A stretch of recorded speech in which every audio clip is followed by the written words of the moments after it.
সেই বিষ্ণুপ্রিয়া নয়নাভিরা অমরূপ সনাতনী বিপাস্য দেবতা সংকীর্তন নীলাচল বিহারী গৌর হরি প্রিয় পার্শ্বত পরিচয় বিশ্ব বৈষ্ণব বরের নিয়ে চূড়াবনে শ্রীল গোবিন্দ দাস মহাশয় পদাবলী সাহিত্যে গৌরাঙ্গ মহাপ্রভুর গোষ্ঠলীলার অনুকরণে যে লীলা প্রকাশ করেছিলেন সেটি জগজীববাসীকে সম্মুখে তুলে ধরার অবকাশ জ্ঞাপন করেছে। আজুরে গৌরাঙ্গের মনে কি ভাব উঠিল, ধবলি সাউলি বলে শ্রবণে ডাকিল। আজুরে, আজ, এট প্রেজেন্ট, বর্তমান। বলছে যে এই শব্দটা যে যখন বলবে ঠিক তখনই আজুরে, আজ, মানে পদটাকে নিত্য করার জন্য আজ শব্দটি ব্যবহার করেছে। শুধু কীর্তন গাইলেই হবে না, ব্যাকরণ, ছন্দ, অলঙ্কার সম্বন্ধে কীর্তনিয়াদের অবগত হতে হবে। কেননা সঠিক যদি পদের ব্যাখ্যা না করা হয়, সঠিক যদি পদের কথা না বলা হয়, তাহলে বৈষ্ণবের চরণে অপরাধ হবে।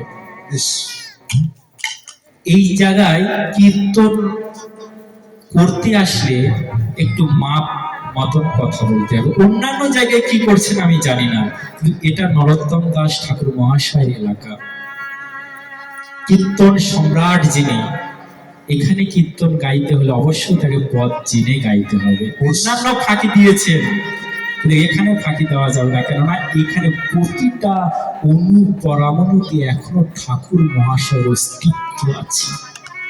ঠাকুর মহাশয় দেখছেন, এখানে ভুল বলা যাবে না। আজুরে গৌরাঙ্গ, আজ গৌরাঙ্গ মহাপ্রভুর মনে কি যেন একটা ভাবের উদয় হয়েছে। উদয় হয়ে উনি ধবলি সাউলি বলে ডাকছেন। এটাই পদ। একটু পদের ব্যাখ্যা করা যাক। গৌরাঙ্গ মহাপ্রভুর মনে, গৌরাঙ্গ কেন বললেন? চৈতন্য তো বলতে পারতেন, শচীর নন্দনও তো বলতে পারতেন, গৌরাঙ্গ কেন বললেন? এই গৌরাঙ্গ শব্দের ভিতরে কিছু প্যাঁচ রেখে দিয়েছে।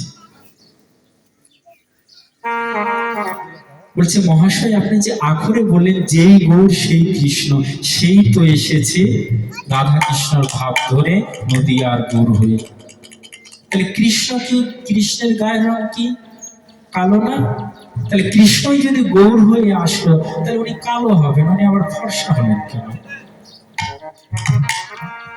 আপনি বলছেন যে কৃষ্ণই গৌর হয়ে এসেছে, কৃষ্ণই গৌরাঙ্গ মহাপ্রভু, তাহলে কৃষ্ণই যদি গৌরাঙ্গ মহাপ্রভু হবে, তো তাহলে ওই কৃষ্ণ কালো এবার আবার গৌর হলো কেন? কি নাইট ক্রিম মেখে এনেছে? কলিতে জন্মানোর আগে একটু ক্রিম ট্রিম মেখেছে, এখন তো ফর্সা আর কালো বোঝা যায় না। এখন কালো মানুষ, এখন কালো আর মানুষ নাই, সব ফর্সা হয়ে গেছে। তাই না বাবা? এখন কালো আর মানুষ নাই, সব ফর্সা হয়ে গেছে নাইট ক্রিম মেখে। তো সেই ভগবান কি নাইট ক্রিম মেখেছিল? গোল্ড ক্রিম মেখেছিল? না, কোন ক্রিম মাখে নাই। কি মেখেছেন?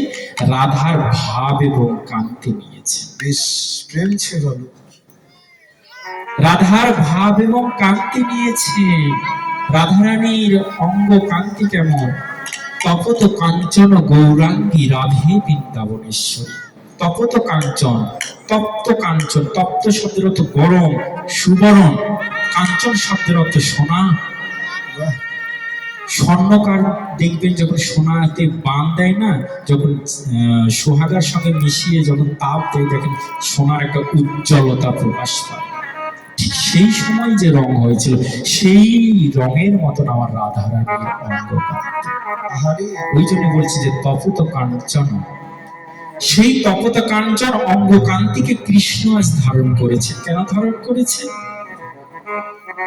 তুমি সর্বেশ্বর ভগবান, তোমার অন্যের দেহের কি প্রয়োজন?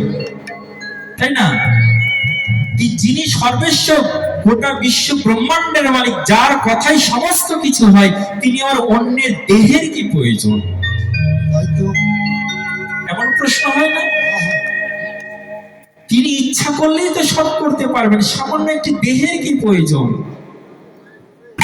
বলছি যে দেহকে তুমি সামান্য বলছো, সে সামান্য ওই রাধারানীর দেহ কোনো সামান্য দেহ নয়, ওটির কৃপাময় দেহ, কৃপার দেহ। ভগবান কৃষ্ণ কাকে কৃপা করেন না? কৃপণ কৃষ্ণ করবেন কেন? কিন্তু রাধারানী কোনো বিচার করেন। কৃষ্ণ যদি ছুটে ভক্তি ভক্তি মুক্তি দিয়া, কৃষ্ণ প্রেম ভক্তি না দেয়,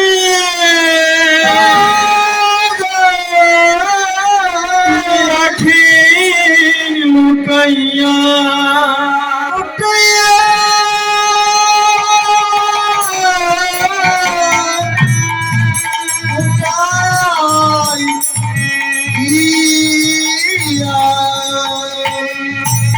একদিন হয়েছে কি জানেন, এক বাবাজি বৃন্দাবনে এসেছে। বৃন্দাবনে ব্রজবাসীরা, আপনাদের মতন ধামবাসীরা যারা, তারা ভগবানকে সাক্ষাৎ সেবা করে, ভগবানকে ভগবান বলে সেবা করে না, জানে যে এটা আমার সন্তান। কেউ নিজের পতি, কেউ নিজের সখা, এই সম্বন্ধ জ্ঞানে সেবা করে। এক বাবাজি শ্রীমতী রাধারানীকে নিজের কন্যা জ্ঞানে সেবা করত। ও ভাবতো না যে ইনি ভগবান, ইনি কৃষ্ণ, এটা ভাবতো না। উনি মনে করতেন রাধারানী আমার মেয়ে। ওই বাবাজির বাসা হচ্ছে বার্সানাতে। উনি বৃন্দাবনে এসে নদ গাঁয়ে এসেছিলেন, কৃষ্ণের গ্রামে এসেছিলেন এক কোনো কাজে। কৃষ্ণের গ্রামে যখন এসেছিলেন তো যাবটে গিয়েছিলেন। এদিকে কাক ফাটা রোদ্দুর, গ্রীষ্মকাল, খুব তৃষ্ণা লাগছে, ক্ষুধায় পেট চলছে, কিন্তু কিছু খেতে পারছে না। কেন জানেন? রাধারানীকে যে মেয়ে ভাবতে, পিতা মাতাদের মেয়ে কন্যার বাড়িতে কোনো কিছু আহার গ্রহণ করতে হয়। কেন করতে না? যাদের কন্যা আছে, যারা মেয়ের বাড়িতে যায়, তারা একটু বিব্রত মনে করছে, বাবাজি আমাদের খাওয়া বন্ধ করলো নাকি? না, আমার খাওয়া বন্ধ নয়। শাস্ত্রে কি বলেছে জানেন? যে জগতে যত দান আছে, সবচাইতে বড় দান হচ্ছে কন্যা দান। জগতে যত দান আছে না, সবচাইতে বড় দান হচ্ছে কন্যা দান। বৈদিক মতে, বিধি মতে বলছেন যে সবচাইতে বড় দান হচ্ছে কন্যা দান। কন্যাকে আপনি এক যোগ্য পাত্রের হাতে আপনি দান করলেন, ওটা দান হয়ে গেল। তারপরে ওই কন্যার বাড়িতে যদি এক গ্লাস জলও গ্রহণ করে, তাহলে ওই দান আবার ফেরত নেওয়া হয়ে যায়। এই জন্যে কন্যার গৃহে এক গ্লাস জলও আহার করতে না। কেন? ওটা তো আপনি দান করে দিয়েছেন, দান করে কি আবার কোনো কিছু গ্রহণ করা হয়? হয় না। এই জন্যে কন্যার বাড়িতে কোনো আহার করতে নাই। শুধু এটাই নয়, আমাদের শাস্ত্রে রয়েছে, হরিভক্তি বিলাস খুলে দেখুন, যারা নিজের কন্যার গৃহে আহার করে, তারা জগতের মলমূত্র ভক্ষণ করে। শাস্ত্রে রয়েছে, যারা কন্যার গৃহে আহার করে, তারা জগতের মলমূত্র ভক্ষণ করে। তো উনি রাধারানীকে নিজের কন্যা জ্ঞান করতে, উনি আর যাবটে খাচ্ছেন না। কেননা ওটি কন্যার শ্বশুর বাড়ি, রাধারানীর শ্বশুর বাড়ি যাবটে, উনি খাচ্ছেন। এদিকে প্রাণ যায় যায়, প্রাণ যায়।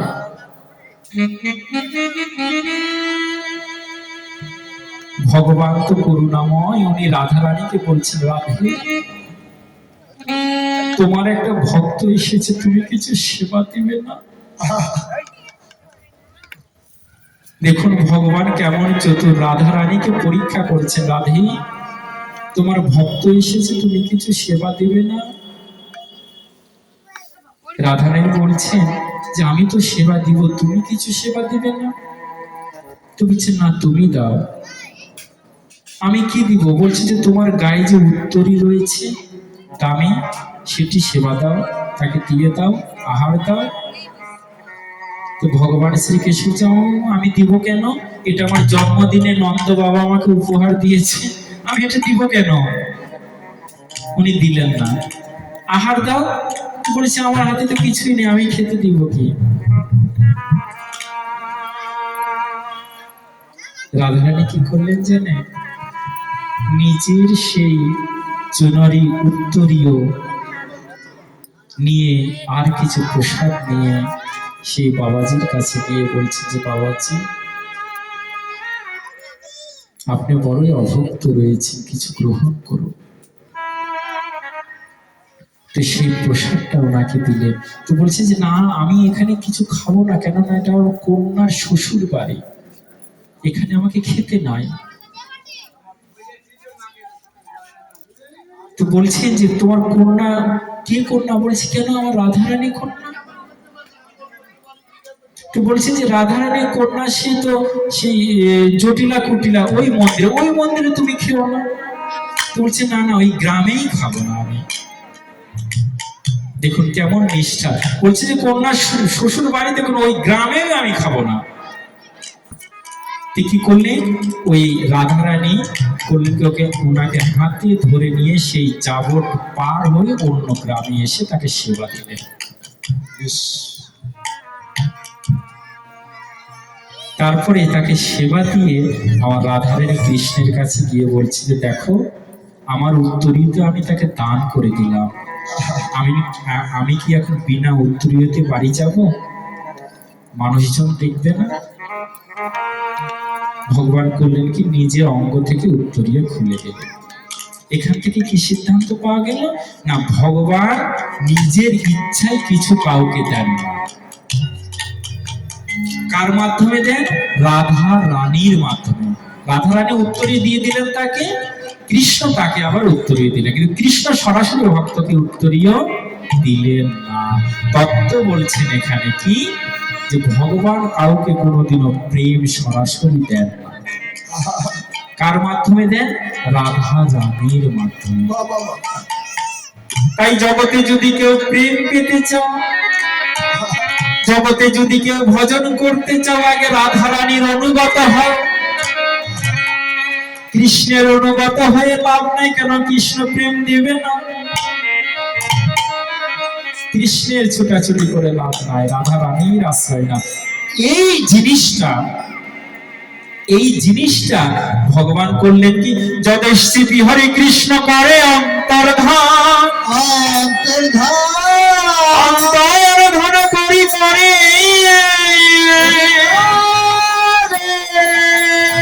করে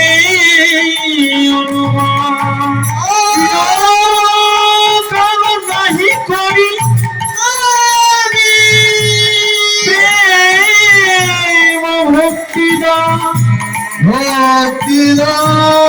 আজি প্রেম ভক্তি বিনা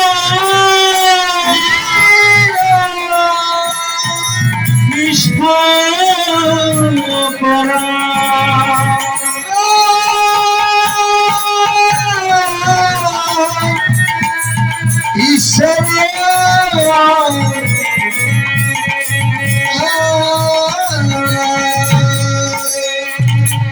ভগবান আর শয়নে রয়েছেন।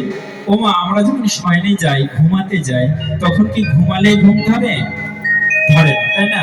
একটু আলসেমো হয়, তারপরে সারা দিনের চিন্তাটা মাথায় ঘুরঘুর করে, আজকে সারাদিনে কি করলাম। যদি চিন্তাটা ভালো হয় তাহলে ঘুম হয়, আর যদি কোনো টেনশনের চলে আসে তাহলে আর ঘুম হয় না, তখন ঘুমের ওষুধ খেয়ে ঘুমাতে হয়, তাই না? এমনটা হয় না? তাই ভগবান আজ কি করেছে, দাপর যুগের লীলা শেষ করে গোলকে গিয়ে শয়ন করছেন। কার উপরে শয়ন করছেন? সাপের উপরে, তাই না? ক্ষীরোদশাহী সাগরের উপরে অনন্ত নাগ কুণ্ডলী করে বসে আছে, ফোনা তুলে তার উপরে শয়নে রয়েছে। ও মা, একটা কথা বলুন তো, ভগবানের কি খাট পালঙ্কের অভাব রয়েছে? কি বাবা, ভগবানের কি খাট পালঙ্কের অভাব রয়েছে? তাহলে সাপের উপরে কেন উনি ঘুমাতে গেলেন? ভগবানের টাকা নাই, খাট পালঙ্ক কিনবে কি দিয়ে?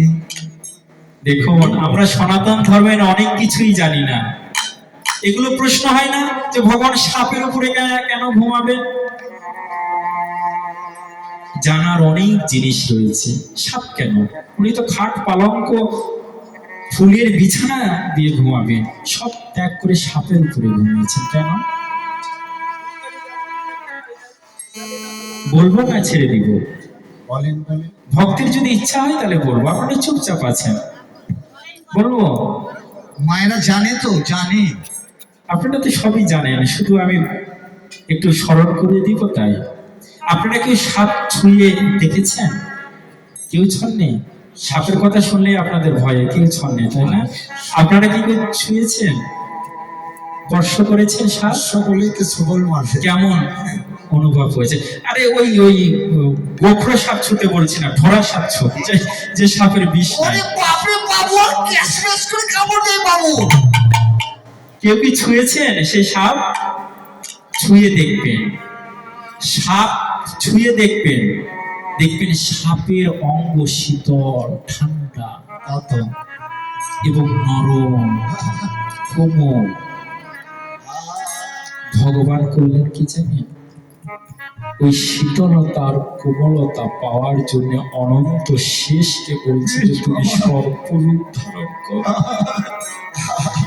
অনন্ত মনে মনে চিন্তা করলেন যে আমি কিভাবে গোবিন্দকে সুখ দিব। যদি ফুল হয়, ফুলের পাপড়িতে যদি আমার গোবিন্দ আঘাত, যদি পালঙ্ক খাট পালঙ্ক, ওই খাট পালঙ্কে যদি আমার গোবিন্দ আঘাত, হোক না আমার পশু কুলে জন্ম, হোক না আমার ফল কুলে জন্ম, আমার যে কুলেই জন্ম হোক, যে পতিতেই আমি থাকি না কেন, আমি যেন আমার গোবিন্দর সেবা। এখানে কি সিদ্ধান্ত দিচ্ছেন দেখুন, যে আমরা উঁচু নিচু বিচার করি না, যে ছোট জাতি ও বড় জাতি, এই জাতি ও জাতি ও কুলে জন্ম। ভক্তির জাত কি? ভগবান কোন জাত দেখেন না, ভগবান দেখেন তার প্রেম, ভক্তি, তার সেবা। ভজ দেশ বই ধাতু সেবায়ন পরিকীর্তি। ভক্তি শব্দের অর্থ সেবা। আপনি যেখানেই জন্মগ্রহণ করবেন সেটা বড় কথা নয়, আপনি কৃষ্ণ সেবা করছেন কিনা। আপনি ব্রাহ্মণ হয়েছেন তো কি হয়েছে? আপনি যদি সেবা না করেন আপনার ব্রাহ্মণত্বে ধিক। আপনি ব্রাহ্মণ হয়েছেন তো কি হয়েছে? আপনার কোনো সেবা নাই। আর আপনি শুদ্ধ হয়েছে, শুদ্ধ হয়েছে, কিন্তু আপনি নিত্য অষ্টকালীন সেবা করেন, মালা জপ করেন, আপনি ব্রাহ্মণের যে অনন্ত অনন্ত কোটি গুণ বড়। যেই ভজে সেই ভরে অভক্তিহীন ছাই,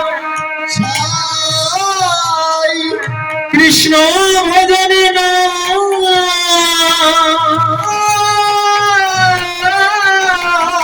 জাতি কুলা দিবি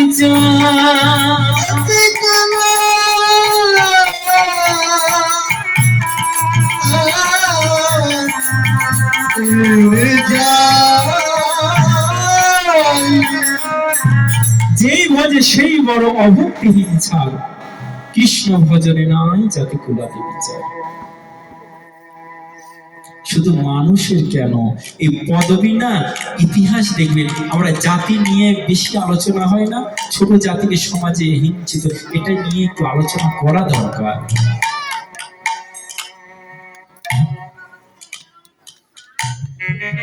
পুরাণে জাতি শব্দটা উল্লেখ নাই।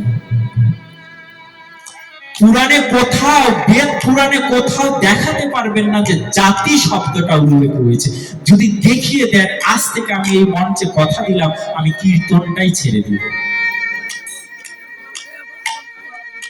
আমার কথাটা ইউটিউব চ্যানেলে সম্প্রচার হচ্ছে, আমি ইউটিউব চ্যানেলকেও জানিয়ে দিচ্ছি, যদি কোনো বেদ পুরাণে যদি আপনি জাতি শব্দটা পদবিটা উল্লেখ করাতে পারেন, দেখাতে পারেন, প্রমাণ দিতে পারেন, আমি শ্যামানন্দ দাস শেখর বলছি আজ থেকে আমি কীর্তন ছেড়ে দিব। এই চক্রবর্তী, এই ঘোষ,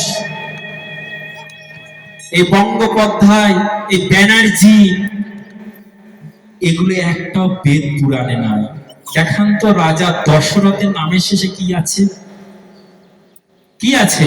নন্দ রাজার নামের শেষে কি আছে? কোন দাস আছে? না কোনো চক্রবর্তী আছে? না কোনো ব্যানার্জি আছে?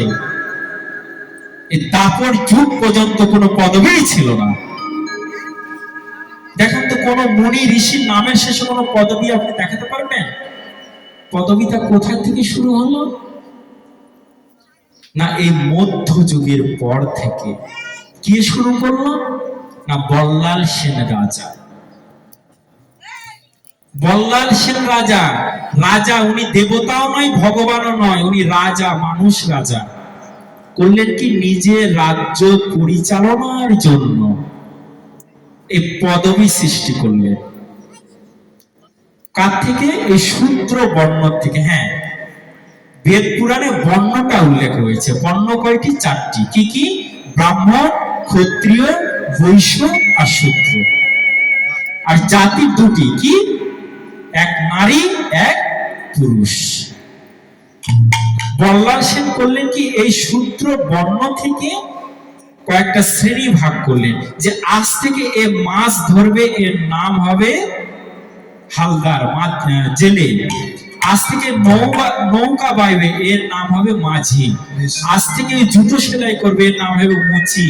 আজ থেকে পায়খানা ছাপ করবে, এর নাম হবে কি? সুইপার। আজ থেকে এ দুধ তৈরি করবে, এর নাম হবে ঘোষ।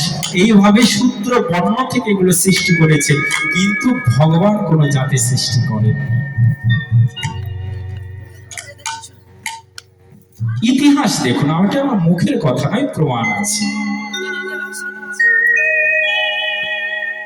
তাহলে জাতির ভেদ কেন? জাতির ভেদ কেন? শুধু কি তাই? আরেকটি গুরুত্বপূর্ণ রহস্য এখানে আছে। কি জানেন? মধ্যযুগে আমাদের বেদ পুরাণ, এই গ্রন্থ একবার চুরি হয়েছিল। এই গ্রন্থ রাজি একবার চুরি হয়েছিল। বীর হাম্বির রাজা, দস্যু রাজা একবার চুরি করেছিল। চুরি করে কিছু কিছু জবর শ্রেণীর লোকেরা এই বেদ পুরাণে শুদ্ধ শ্লোকটাকে মুছে দিয়ে ওখানে তাদের ব্যক্তিগত শ্লোকটা বসিয়ে দিয়েছিল, এই সমাজে সনাতন ধর্মের দ্বন্দ্ব সৃষ্টি করার জন্য। তাই যেগুলো বেদ পুরাণে যেগুলো নেতিবাচক কথা রয়েছে, সেগুলো আমাদের ভগবানের কথা নয়, এটা কিছু রাজনৈতিক ব্যক্তি সনাতন ধর্মকে বিরুদ্ধ।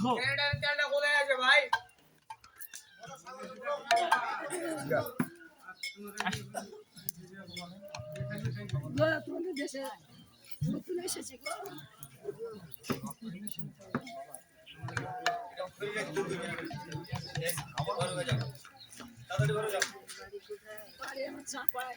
কাছে রাখতে হয়।